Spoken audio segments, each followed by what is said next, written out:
और आज हम कर रहे हैं +1 क्लास इकोनॉमिक्स का चैप्टर 4 आंकड़ों का व्यवस्थीकरण, ऑर्गेनाइजेशन ऑफ डाटा। तो स्टार्ट करते हैं इसके मल्टीपल क्वेश्चंस। पहला प्रश्न है, वर्गीकरण का उद्देश्य। ए, आंकड़ों को कठिन तथा तुलना योग्य बनाना। बी, आंकड़ों को कठिन तथा आकर्षक बनाना। सी, आंकड़ों को सरल, तुलना योग्य तथा आकर्षक बनाना।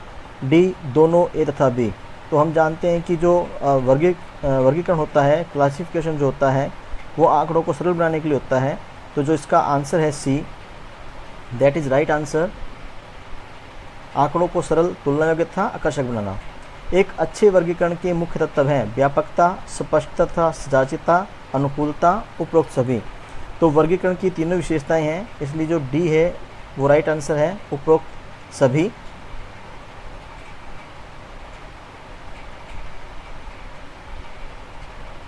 प्रश्न नंबर 3, वर्गीकरण की मुख्य विधियां हैं भौगोलिक तथा समयानुसार। बी, गुणात्मक तथा संख्यात्मक। सी, दोनों ए तथा बी। डी, इनमें से कोई नहीं। तो वर्गीकरण की ये दोनों ही विधियां हैं, भौगोलिक और समयानुसार भी और गुणात्मक और संख्यात्मक भी। तो जो सी है वो इसका आंसर है, दोनों ए तथा बी। अपवर्गीय श्रृंखला। अपवर्गीय श्रृंखला जो होती है वो श्रृंखला होती है जो जिसमें एक वर्ग की ऊपरी सीमा दूसरे वर्ग की निचली सीमा होती है, और इसको हम असम्मिलित जो श्रृंखला होती है उसको भी हम अपवर्गीय श्रृंखला ही कहते हैं। तो ए और बी दोनों इसके आंसर हैं, इसलिए सी इसका ऑप्शन बनेगा, दोनों ए तथा बी। प्रश्न नंबर 5,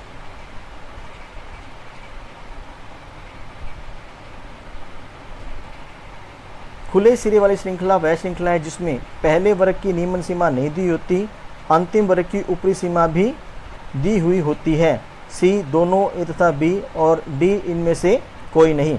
तो जो खुले सिरे वाली श्रृंखला है वो श्रृंखला होती है जिसमें पहले वर्ग की निम्न सीमा नहीं दी गई होती। तो इसका ए आंसर होगा, पहले वर्ग की निम्न सीमा नहीं दी हुई होती। जो अंतिम वर्ग होता है उसकी भी ऊपरी सीमा नहीं दी गई होती, लेकिन यहाँ पे लिखा हुआ है कि दी हुई होती है, तो ये आंसर नहीं होगा, इसका ए आंसर बनेगा। 6 है, मध्य मूल्य ज्ञात करने का सूत्र है L2 - L1 lower limit 2 - lower limit 1। B, L1 + L2 / 2, L1 + L2, and D, L2 - L1 / 2। तो जो मध्य मूल्य हम ज्ञात करते हैं, हम जानते हैं कि जो दोनों वर्गांतर होते हैं उनको जोड़ करके 2 से डिवाइड करते हैं। तो जो इसका आंसर है वो बी होगा, L1 + L2 / 2। प्रश्न नंबर 7, अनुमेलन विधि के अनुसार कौन सा चिन्ह 5 आवृत्तियां प्रकट कर रहा है। तो हम जानते हैं कि जो बारंबारता को हम शो करते हैं, तो बारंबारता में 5 के अंक को शो करने के लिए हम 4 वर्टिकल लाइंस लगा के उसको क्रॉस करते हैं। तो जो बी है वो राइट आंसर है इसका।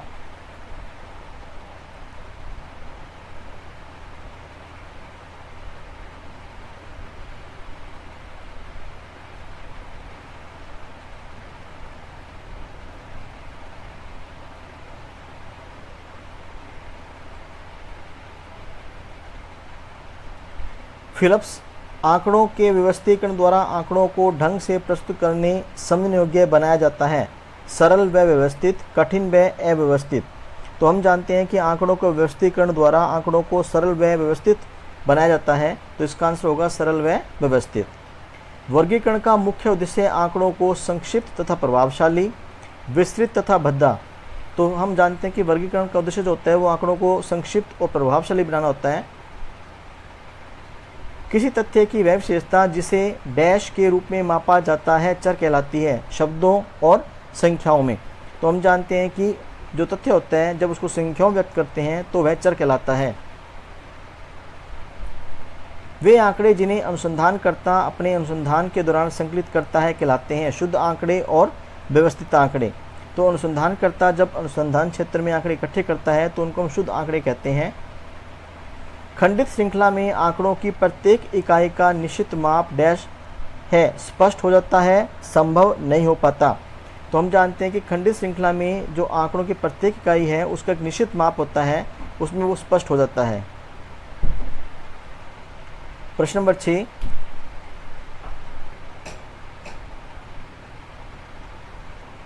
समावेशी श्रृंखला का प्रयोग उस समय उपयुक्त होता है जब चर मूल्यों में एक निश्चित इकाई का अंतर डैश होता है।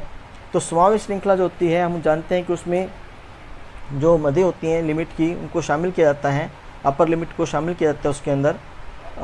तो हम जानते हैं कि उसमें क्या होता है उसके अंदर समावेश श्रृंखला का प्रयोग उस समय उपयुक्त होता है जब चर मूल्यों में एक निश्चित इकाई का अंतर हो। 7, किसी वर्ग की उच्च तथा निम्न सीमा में अंतर को कहते हैं। हम जानते हैं कि इसको हम वर्ग विस्तार कहते हैं, जैसे 5 - 10, 10-20, इस प्रकार से। प्रश्न नंबर 8, किसी भी वर्ग में आने वाले मदों या चरों की संख्या को डैश कहा जाता है। किसी वर्ग में जो आने वाली मदें या चरें होती हैं उस संख्या को हम वर्ग आवर्ती कहते हैं।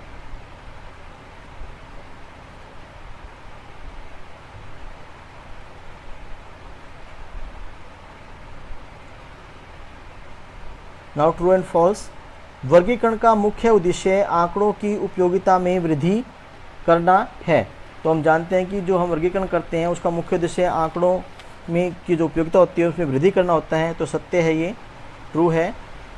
एक अच्छा वर्गीकरण विलोचदार होना चाहिए। जी नहीं, एक अच्छा वर्गीकरण वही होता है जिसमें लोच होती है। लोच मतलब हम जब चाहें उसमें चेंज करना चाहें चेंज कर सकें। तो ये असत्य है। खंडित चर वे चर हैं जो निरंतर धीरे धीरे बढ़ते हैं।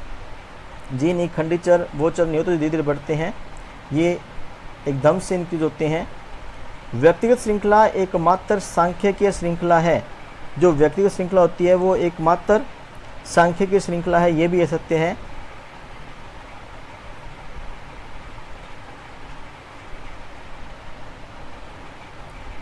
थर्ड जो था वो असत्य था, मिस्टेक से सत्य पे लग गया। अपवर्जित श्रृंखला में एक वर्ग की ऊपरी सीमा दूसरे वर्ग की निचली सीमा होती है, ये सही है। संचयी आवर्ती से अभिप्राय एक वर्ग की आवर्ती से है, ये असत्य है। हम जानते हैं कि संचयी आवर्ती जो होती है उसमें हम जोड़ते हैं आवर्तियों को। नाउ 7, संचयी आवर्ती श्रृंखला के प्रस्तुतीकरण की दो विधियां हैं, से कम विधि और से अधिक विधि, ये सत्य है। निवर्तमुखी श्रृंखला में प्रथम वर्ग की निम्न सीमा तथा अंतिम वर्ग की उच्च सीमा नहीं दी हुई होती, ये भी सत्य है। वर्गीकरण की केवल दो विधियां हैं, भौगोलिक तथा समयानुसार, ये असत्य है क्योंकि वर्गीकरण की 4 विधियां हैं।